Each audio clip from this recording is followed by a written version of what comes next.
Pastor ప్రవీణ్తో క్రైస్తవులకి ఉన్నటువంటి సంబంధం ఎలాంటిదంటే ఆల్మోస్ట్ ఈయనని ఆ దేవుడు పంపినటువంటి తమ రక్షకుడిగా చూసుకున్నారు. అందుకే ఈరోజు పాస్టర్ ప్రవీణ్ది సహజ మరణమా, హత్య, ప్రమాదమా ఏంటి తెలియదని చెప్పేసి చిన్న పెద్దన్న తేడా లేకుండా ఎస్సీలలో క్రైస్తవులు కనుక ఉన్నట్టయితే వారిని బీసీసీ కింద మారుస్తారు, బీసీసీ కింద పరిగణిస్తారు అని తెలిసినా సరే అంతా ఈరోజు ముందుకు వచ్చారు, నిరసన తెలియజేస్తూ ఉన్నారు.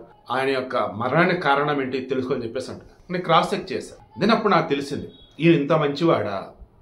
ఇతను జగన్మోహన్ రెడ్డి హయాంలో ఎస్సీలను ఏ రకంగా విభజించు పాలించినట్టుగా చేస్తున్నాడు, ఎస్సీల్లో చీలికి తెచ్చి ఎలాంటి దిక్కుమల రాజకీయం చేస్తుందని చెప్పేసి ఎండగట్టాడు. పాస్టర్లకు 5,000 ఇస్తుంటే వైఎస్ఆర్ గవర్నమెంట్ ఎందుకు ఇస్తున్నారు, ఇది ప్రజల డబ్బు, మంచి పనులకు వాడినని చెప్పిన గొప్పవాడు. అన్నిటికి మించి బడుగు బలహీన వర్గాలు, క్రైస్తవులు ఉన్నటువంటి పేదలు, అఫ్కోర్స్ క్రైస్తవులు ఎక్కువ పేదలు ఉన్నారు, వారిని చదివే మీకు నిజమైన ఆస్తి అని చెప్పాడు. బైబిల్ గురించి, క్రీస్తు బోధన గురించి అన్ని చెప్తూ ఉన్నా చదువుకోవాలి, ఇదే మన సొసైటీలో గొప్పగా వచ్చిందని చెప్పినాడు. And financially his too good. ఆయనకి కార్లు, బైక్లు అన్ని గట్టిగానే ఉన్నాయి. ఆయనది మన సికింద్రాబాద్ దగ్గర తిరుమల గురి ఉంటుంది కదా, అక్కడ SBH కాలనీ కూడా చాలా పాష్గా ఉండేది. ఈయనకి 2 సాఫ్ట్వేర్ కంపెనీలు ఉన్నాయి నాకున్నట్టు సమాచారం మేరకు, హైదరాబాద్లో ఒకటి, అబ్రాడ్లో ఒకటి. ఈ సాఫ్ట్వేర్ కంపెనీలో చాలా మందికి ఉద్యోగాలు. అండ్ నేను కొంతమంది పిల్లల్ని దత్తత తీసుకున్నాడు, అనాథలని వారిని చదివిస్తున్నాడు. ఈవెన్ కంపెనీ ఉన్నటువంటి ఎంప్లాయీస్ అందరితో కూడా చాలా కలివిడిగా ఉంటారు. అందరూ కూడా ఒకే రకమైనటువంటి స్టేటస్ అన్నట్టుగా ఉంటాడు. అంటే నేను కింద నువ్వు పైన అన్నట్టుగా ఒకే కూర్చొని అందరూ భోంచేద్దాం చక్కగా. అంటే అసమానతలు లేనటువంటి సమాజం నాకు కావాలని చెప్పేసి అంటాడు.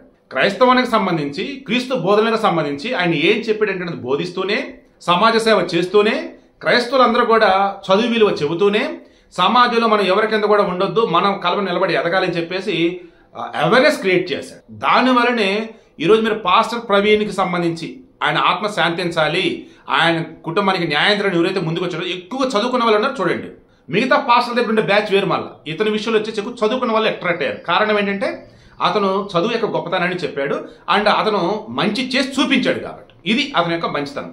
బట్ మనస్ఫూర్తిగా చెప్తున్నాను, పాస్టర్ ప్రవీణ్ గారు హిందూ ముస్లింలు చేసిన వ్యాఖ్యల విషయం పక్కన పెడితే, క్రైస్తవ బోధనల విషయం కూడా పక్కన పెడితే, ఒక మనిషిగా, ఒక మానవతావాదిగా, హార్ట్ఫుల్గా ఆయనకి హ్యాట్స్ ఆఫ్ చెప్తూ ఉన్నా. చదువు విలువ చెప్పాడు, పాస్టర్లకు ప్రజల డబ్బులు జీతాలకు ఇచ్చేది ఏంటి అన్నాడు, అండ్ అనాథలను చేరదీశాడు, చదువుకుంటే గొప్పగా ఎదుగుతామని నిరూపించాడు, అసమానతలు లేనటువంటి సమాజం కోసం తన వంతు కృషి చేశాడు. అందుకు మనస్ఫూర్తిగా చెప్పాను.